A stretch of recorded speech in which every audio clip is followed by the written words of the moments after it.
Last night was a rough night for me, since I picked the Kings to win in 5, but I did expect the Warriors to at least win one at home. They're one of the best home teams, but also I felt like the Kings had a chance because they are, in the West, the best road team.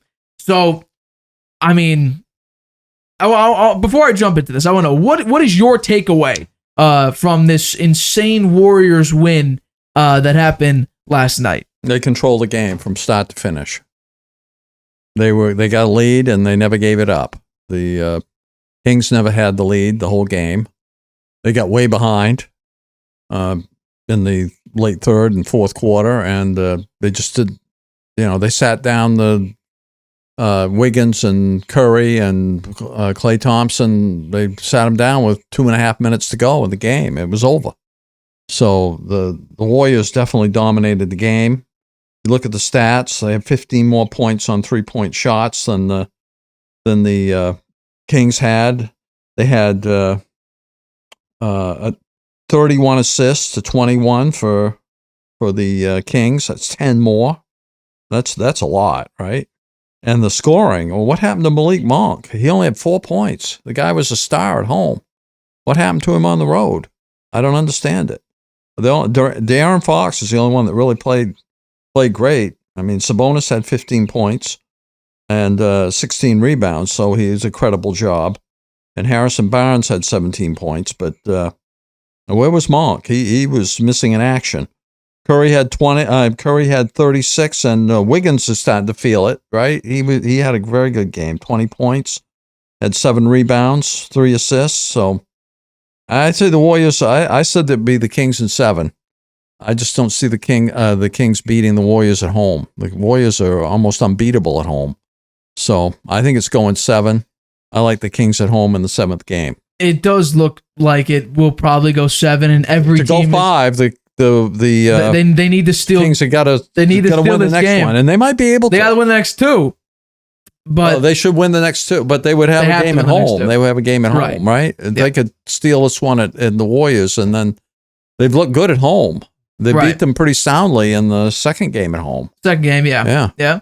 So it's a very good series. Yeah, and the one I'm enjoying watching. Some of the others are a little lopsided. But I like that series a lot, and I'm still looking at the Kings in 7. My Kings in 5 pick, I felt so great about it, and then when Draymond got suspended, I was like, that's something, right? The Kings had an opportunity last night without Green playing, and they couldn't capitalize, and they weren't even close, really. Right. So he's going to be back the next game. Right. He'd be fired up too, I would expect. I would also agree. I'm going to say this about the Warriors. I have rooted for the Warriors for a long time. And the way the Warriors are acting and what people are speculating now about the Kings is a little bit ridiculous. Rick Bucher, he's an NBA analyst, he said that because the league decided to suspend Draymond Green, that this series should have an asterisk next to it because of that. It's a little bit stupid. And how about this? He must be an announcer for the sports writer for the Warriors. I mean, he sounds like he's a little an NBA analyst. Oh, how about this one? The Warriors feel, according to Zach Lowe, another NBA guy, the Warriors feel like Domantas Sabonis is using the ball as a weapon on offense. Here's a quote. There's some anger within the organization toward the league. There is a sense in the organization that Sabonis is shoving people on offensive rebounds and playing with his elbows out and using the ball as a weapon on offense. I've never heard more complaining after losses than I am about this team. Yeah. Like, they're the champions. And also, Kevon Looney, the center for the Warriors, even said, that's how big men play.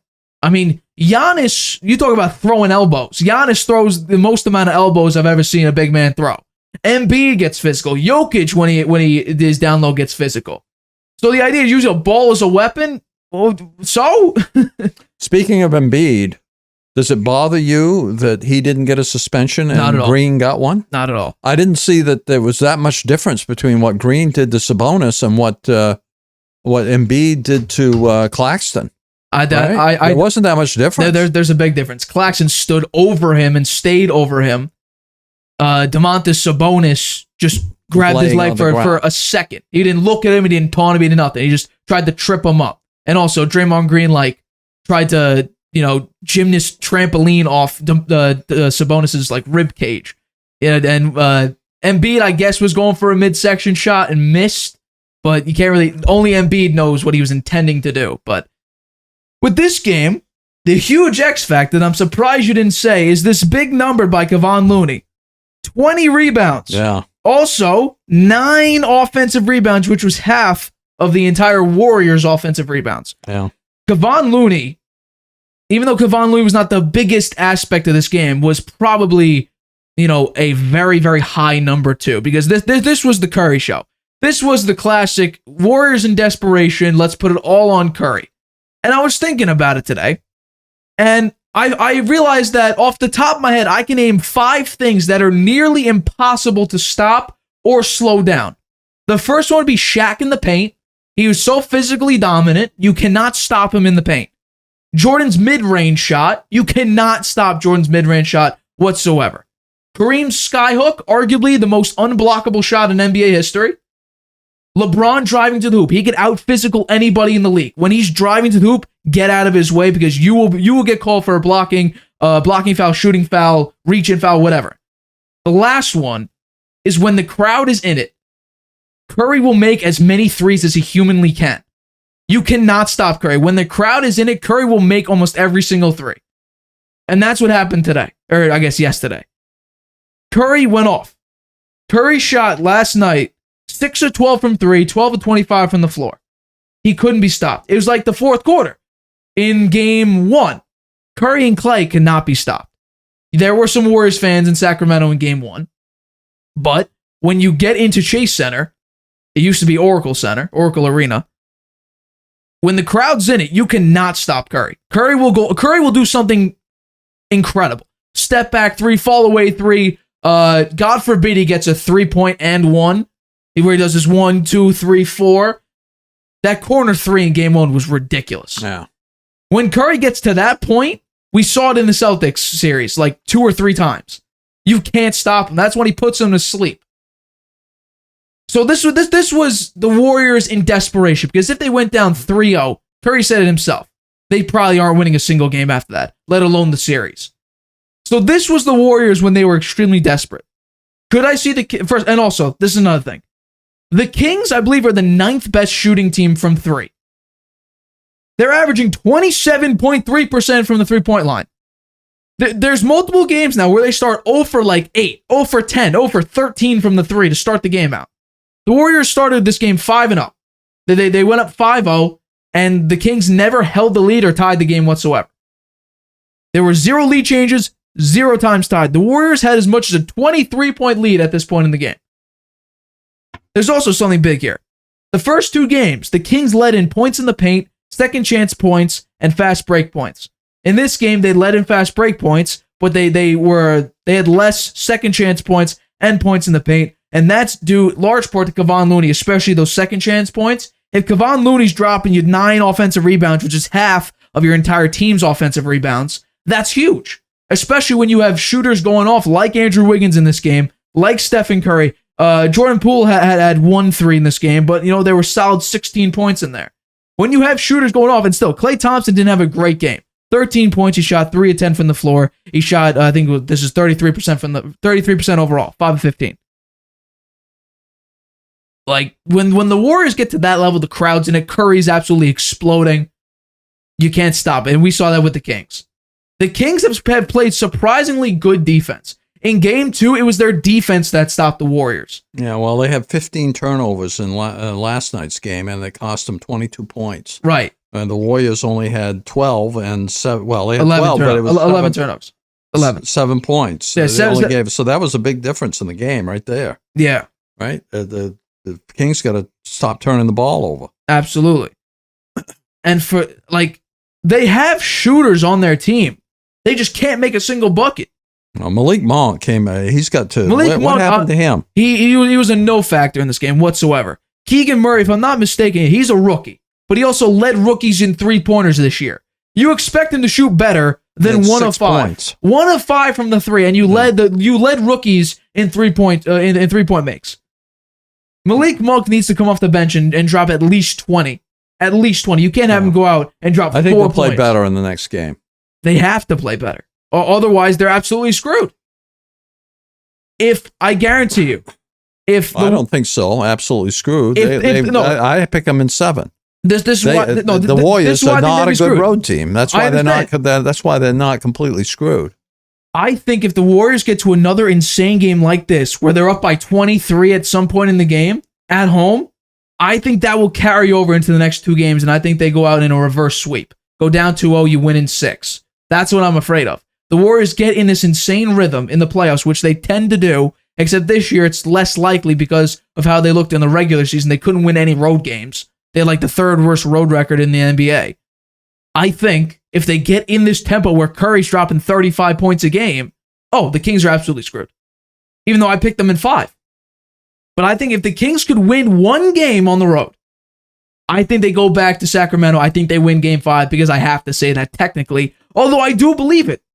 Because I think if you steal one for the Warriors at home, where they are insane at home, I think if you beat them at home, you go back to Sacramento, you get the cowbells ringing again, because the Cowboys aren't allowed in Chase Center. You get the cowbells ringing, you get De'Aaron Fox hopefully making more than 3 of 9 from 3. And Domantas Sabonis shooting, he's been shooting a little bit better. And Monk doing something besides Malik 4 Monk. points. Malik Monk as well. I think if he goes back home after going up 3-1, you have a better chance at closing out the game in game 5.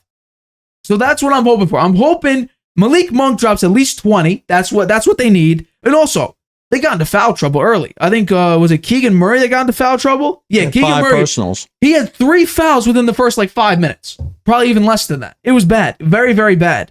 So I'm not giving up yet. I still feel good. But I do think my hope is dwindling a little bit when it comes to that 5-game pick. But I'm not backing down. Okay. I'm not backing down yet. Hang in there. It's not. They still have a chance at 7-game that. series. Although I'm not surprised they lost last night. Not at all. Going to the Warriors, they're the champions, right? Right. Going into their on their court with the way they played this year, the Warriors at home, right? And given it's a playoff game, and the Kings haven't been to the playoffs in a long time, none of their players are really had any playoff experience. It's not surprising they lost that game. I think that they'll be better prepared this next game.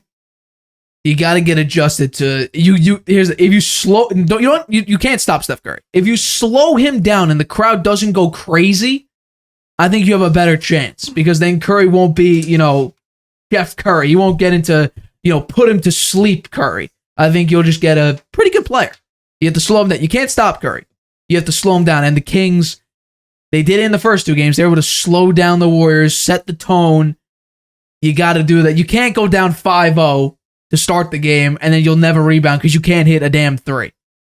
The Warriors are a small team. You got to play physical with them. But we will see. I think game 4 is on the 23rd, which is Sunday. So we have a little bit of a break before then. But hi, everybody. Thanks for watching. Make sure you subscribe here to get the latest from the show. Also, if you want to check out the full episode, make sure you click the I in the top right-hand corner right now. If you want to listen to this show anywhere you go, make sure you go to anchor.fm/The Harvey Hour or anywhere you get your podcasts.